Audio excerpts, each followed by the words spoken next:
श्री स्वामी समर्थ. वाल्मिकी रामायणात अनेक पात्रांचा उल्लेख आपण पाहतो. आपला जीवनकाळ, या जन्माचे ध्येय, जगण्याची रीत अशा अनेक बाबींची शिकवण तर आपल्याला देतेच.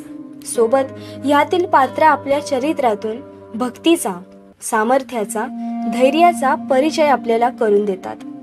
रामायणातील हनुमंताची भक्ती आपण पाहिली, पण श्रीराम अवतारामागे एक कारण, जिचे प्रेम सुद्धा होते, त्या शबरीची कथा आज ऐकूयात. प्रभू श्रीरामांच्या जन्मापूर्वी दंडकारण्यात भिल्ल आदिवासी राहत होते.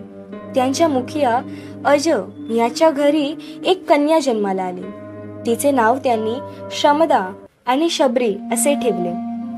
लहानपणापासूनच शबरीचे पशुपक्ष्यांवर विशेष प्रेम होते. तिला त्यांचे बोलणे समजून त्यांच्या सोबत ती संवाद करत असे. काही काळानंतर एका ऋषींनी शबरीच्या मात्या पित्यांना सांगितले की ही पुढे जाऊन संन्याशी होईल. हे ऐकून त्या दोघांनीही तिचा त्वरितच विवाह करण्याचे ठरवले. विवाह ठरला.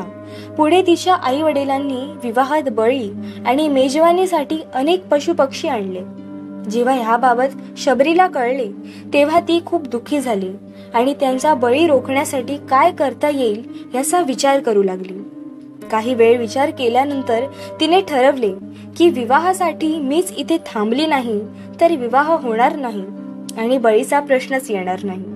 झाले तर मग शबरी तिच्या घरातून पळून रानात गेली.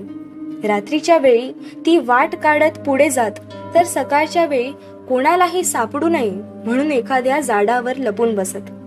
अशातच एके दिवशी तिला मतंग ऋषींचा आश्रम दिसला. तिने मतंग ऋषींना गुरु दीक्षा देण्याची विनंती केली. मतंग ऋषींनी त्याचा स्वीकार केला. शबरी रोज आश्रमाची साफसफाई करत, हवनाची सामग्री आणून ठेवत आणि इतर कामे करत असे. पुढे मतंग ऋषींना समाधी घेण्याची आज्ञा झाली. त्यांनी शबरीला त्याबद्दल सांगितले. शबरी म्हणाली, मी सुद्धा आपल्यासोबत समाधी घेते. मतंग ऋषी तिला म्हणाले की असं करू नकोस.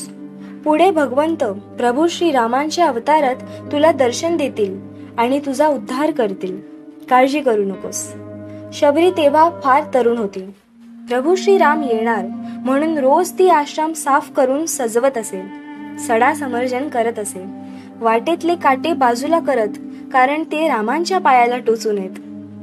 रोज थोडी बोरे ती आणून ठेवत असे. गोड आहेत की नाही हे स्वतःच चाकून तपासत असे आणि जी गोड असत ती उष्टी बोरे श्रीरामांसाठी ठेवत असे. असे करत करत कित्येक वर्ष गेली. शबरीचे वय वाढतच होते, पण तिचा नित्यक्रम काही चुकत नव्हता. कारण तिच्या मनाला विश्वास होता की श्रीराम येणार, माझे राम नक्की येणार. शबरी वृद्ध झाली, परंतु हा नित्यक्रम काही चुकला नव्हता. आणि अशातच एक दिवस तिला 2 दिव्य पुरुष दिसले आणि तिने त्यांना लगेचच ओळखले. इतक्या वर्षाच्या तपाची फलश्रुती होण्याची वेळ आली होती. शबरीचे राम आले होते. श्रीराम आणि लक्ष्मणाला पाहून तिचे डोळे पाणावले. तिने त्यांच्या चरणांना विनंती करत तिच्या कुटीमध्ये येण्यास सांगितले. श्रीरामांचा चरणाभिषेक झाला व त्यांनी शबरीच्या कुटीमध्ये प्रवेश केला. शबरीने त्वरित जाऊन बोरे आणली. नेहमीप्रमाणे ती गोड आहेत की नाही हे चाखून पाहिले आणि ती प्रभूंना देऊ केली. अहो श्रीरामच ते. त्यांनी सुद्धा प्रेमाने त्याचा स्वीकार केला. लक्ष्मण म्हणाले की प्रभू, आपण ही उष्टी बोरे खाणे उचित होणार नाही. त्यावर श्रीरामांनी शबरीच्या भक्तीचे श्रेष्ठत्व समजावून सांगत ती बोरे खाण्यास सुरुवात केली. आपल्या भक्तांचे प्रेम पाहून त्यांचेही डोळे पाणावले. त्यानंतर तृप्त होऊन तेथून निघताना प्रभूंनी शबरीला सांगितले की तू माझ्याकडे काहीतरी मागू शकतेस. शबरी म्हणाली की मी तर केवळ तुमच्या दर्शनासाठी थांबली होती. तुमचे दर्शन झाले आणि मी कृतकृत्य झाले. आता तुम्ही मला मोक्ष प्राप्ती करून द्या.